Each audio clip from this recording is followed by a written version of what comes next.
Break के बाद एक बार फिर आपका स्वागत है। खबर इंदौर से है, जहां दृष्टि बाधित युवा बेरोजगारी से परेशान होकर पिछले एक हफ्ते से आमरण अनशन पर बैठे हुए हैं, लेकिन अभी तक प्रशासन ने उनकी सुध तक नहीं ली है।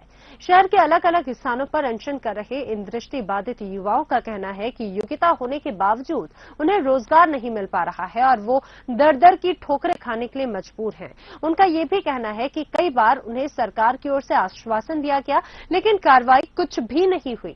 शुक्रवार को देवास सांसद सज्जन सिंह वर्मा अनशन कर रहे युवाओं से मिलने पहुंचे और हर संभव मदद का आश्वासन दिया। मैंने हर तरह की कोशिश कर ली। पूरे गजट नोटिफिकेशन दृष्टिहीनों के फेवर में है। हायर एजुकेशन में असिस्टेंट प्रोफेसर की 10 पोस्ट राजनीति विज्ञान में वैकेंट पड़ी है, जो दृष्टिहीनों के लिए आइडेंटिफाइड है, लेकिन आज तक उसके लिए कोई एडवर्टीजमेंट नहीं आया। न ही मामा जी अपने विवेकाधिकार से मुझे रोजगार दे रहे हैं। बच्ची यदि अप्लाई करेगी वहाँ तो निश्चित रूप से मैं मदद करूंगा। वहाँ कहीं एप्लीकेशंस नहीं है। मध्य प्रदेश सरकार में इन्होंने शिक्षा विभाग में अपनी नियुक्ति के लिए आवेदन किया है। मैं तो यहाँ भी मदद करूंगा। यदि वहाँ कहीं उस योग्य ये है, ये फॉर्म फिलअप करेंगी तो इनके साथ जाके मदद करूंगा। सीधे रुख करेंगे इंदौर का, जहां से अनशन स्थल से हमारे संवाददाता पुनीत विजयवर्गीय हमारे साथ हैं। पुनीत, पिछले एक हफ्ते से दृष्टि बाधित युवक युवतियां आमरण अनशन पर हैं। अभी तक किसी तरह का आश्वासन या फिर प्रशासन की ओर से, सरकार की ओर से कोई भी नुमाइंदा उनसे मिलने के लिए पहुंचा है? जी नैना, आपको बता दूं, शासन प्रशासन की ओर से तो अभी तक कोई यहाँ नहीं पहुंचा है, लेकिन सांसद सज्जन वर्मा जरूर कल शाम को यहाँ पर फातिमा से मिलने और दूसरे जो युवक बैठे हुए हैं उनसे मिलने पहुंचे थे। नैना, इस वक्त हमारे साथ डॉक्टर फातिमा जामली, जो कि एमफिल की हुई हैं, वो इस वक्त मौजूद है। आइए उन्हीं से जानते हैं क्या उनकी पीड़ा है और क्यों वो यहाँ पर आमरण अनशन पर बैठी हुई है। फातिमा, आप बताएं। मैं एक दृष्टिहीन युवती हूँ। भाई पिछले 12 साल से इंदौर में शिक्षा व रोजगार के लिए संघर्ष कर रही हूँ। संघर्ष करते करते अब थकान आ गई। अब मेरा स्टेमिना जवाब दे गया, इसीलिए मैंने फैसला किया आमरण अनशन के लिए। मैं मुख्यमंत्री मामा जी से ये आशा किए हुए हूँ कि मुझे इंसाफ दे। मैं ये पूछती हूँ कि क्या मुख्यमंत्री मामा जी केवल दृष्टिहीन बेटियों के मामा जी नहीं है, बाकी सभी बेटियों के मामा जी है? अगर आज मुझे उन्होंने इंसाफ नहीं दिया, मेरी खबर नहीं पूछी, तो मध्य प्रदेश की सारी दृष्टिहीन बेटियों का उन पर से विश्वास उठ जाएगा। मैं आमरण अनशन पर तो अकेली निकली थी, लेकिन आज दिन पर दिन 3 दिन हो गए, भले प्रशासन से कोई नहीं आया, भले शासन के कोई प्रतिनिधि नहीं आए, लेकिन मेरे भाई बहन, मदर फादर, समाज का मुझे पूरा सपोर्ट है। आम आदमी से भी कई भाई बहन राजनीतिक पार्टी को छोड़कर मेरे पास आ रहे हैं। मेरी अपील है, मेरी हाथ जोड़ के समस्त राजनीतिक दलों से अपील है कि मेरे इस मुद्दे को राजनीतिक न बनाया जाए। मेरे स्वाभिमान की जिंदगी मुझे चाहिए। मैं अपने स्वाभिमान के लिए और अपनी दृष्टिहीन बहनों के स्वाभिमान के लिए यहाँ लड़ रही हूँ। मैं मध्य प्रदेश के चंद्रशेखर आजाद नगर से आई हूँ। चंद्रशेखर आजाद नगर की भूमि से आई हूँ। वहीं पर चंद्रशेखर आजाद का जन्म हुआ था, वहीं पर मेरा जन्म हुआ।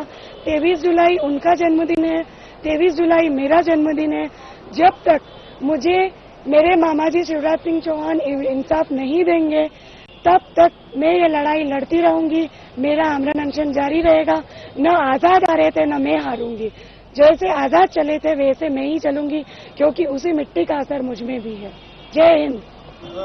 फातिमा, आपसे जानना चाहेंगे, आपने कहाँ तक पढ़ाई की है, किस सब्जेक्ट में पढ़ाई की है, और जो आपकी योग्यता है उस अनुसार कहाँ कहाँ पर वैकेंसीज हैं? क्या आपने इस बारे में पता किया? आपने कहाँ कहाँ पर अप्लाई किया है? सर, मैंने एमफिल किया विथ 92%। एमफिल करने के बाद मैंने पीएचडी किया। बहुत संघर्षों के साथ मैंने पीएचडी किया है। असिस्टेंट प्रोफेसर की 10 पोस्ट दृष्टिहीनों के लिए मध्य प्रदेश की हायर एजुकेशन डिपार्टमेंट में वैकेंट है, राजनीति विज्ञान में। मैंने उसके लिए मध्य प्रदेश के हायर एजुकेशन के सचिव कंसुटिया साहब से भी बात की, उन्हें रूबरू मुलाकात की, रूबरू अपना आवेदन दिया, गजट नोटिफिकेशन भी दिया जिसमें कि ये पद रिक्त है वो दर्शा रहा है, और मनोज श्रीवास्तव साहब से बात की। ये मिनिस्ट्री ऑफ सोशल जस्टिस की principal secretary Aruna Sharma madam से बात की, secretary ministry of social justice बातम साहब से बात की, ऐसे मैंने कई सचिवों से भी बात की। रूबरू में मुख्यमंत्री महोदय से 2 बार मिली, लेकिन खोखले आश्वासन के अलावा मुझे कुछ हासिल नहीं हुआ। फातिमा, यदि बात की जाए, अब कब तक आप यहाँ पे बैठे रहेंगे? आखिर क्या लगता है आपको, आपकी जो लड़ाई है उसके सामने सरकार, शासन प्रशासन झुकेगा?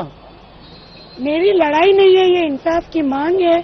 और मैं ऐसा मुझे विश्वास है कि मेरे मामा जी शिवराज सिंह चौहान, जो कि मध्य प्रदेश की सारी बेटियों को स्वाभिमान की जिंदगी दे रहे हैं, मुझे भी स्वाभिमान की जिंदगी देंगे। एक न एक दिन जरूर मेरी आवाज मेरे मामा जी सुनेंगे और मेरे पास आएंगे। जब तक मेरी आवाज मेरे मामा जी तक नहीं पहुंचती, मेरे मामा जी मुझे इंसाफ नहीं देते, चाहे प्राण निकल जाए, लेकिन ये मेरा ये अनशन जारी रहेगा। जैसा कि नैना आपने सुना है कि मुख्यमंत्री शिवराज मामा जी से इनकी गुहार है कि प्रदेश की सभी बेटियों को जब उन्होंने अपनी भांजी बनाया है तो ये भी उनकी एक बेटी है। ऐसा नहीं है कि रिक्त नहीं है वो पद जहां पर इनको रोजगार दिया जा सकता है, लेकिन बावजूद कई जगह गुहार लगाने के अभी तक फातिमा को कहीं भी रोजगार नहीं दिया गया है। बचपन से इनकी सपना था कि असिस्टेंट प्रोफेसर ये बनेंगी। आज जब वो सपने को पूरा करने की स्थिति में है तो जिम्मेदार लोग अभी तक सामने आकर उन्हें अपना सपना पूरा करने में मदद नहीं कर रहे हैं। देखिए, 3 दिन से फातिमा यहाँ बैठी हुई है और इस वक्त आम आदमी पार्टी के भी कार्यकर्ता यहाँ पर मौजूद हैं जो कि उनका साथ देने के लिए यहाँ पहुंचे हैं। ये सभी कार्यकर्ता एक दिन के लिए अनशन पर हैं। एक दिन तक तो लोग तो जरूर इनके साथ में जुड़ रहे हैं, आश्वासन दिया जा रहा है, कई नेता भी इनसे आके मिले, लेकिन अब वो आश्वासन कब तक अमल होगा या फिर उनके आश्वासन किस तरह के रंग लाएंगे, ये देखने वाली बात है। तमाम जानकारी के लिए पुनीत आपका धन्यवाद। तो इंदौर में आमरण अनशन पर बैठी सिर्फ फातिमा ही नहीं, फातिमा जैसे करीब 50 ऐसे युवा हैं जो कि अपने हक की लड़ाई लड़ रहे हैं और मुख्यमंत्री शिवराज सिंह चौहान से ये पूछ रहे हैं कि क्या सिर्फ दृष्टि बाधित लोगों के अलावा शिवराज सभी के मामा है। ये युवक युवतियां भी उनसे अपनी हक की मांग कर रहे हैं और उनके लिए न्याय की गुहार लगा रहे हैं। इसी के साथ इस बुलेटिन में इतना ही, दीजिए इजाजत, नमस्कार।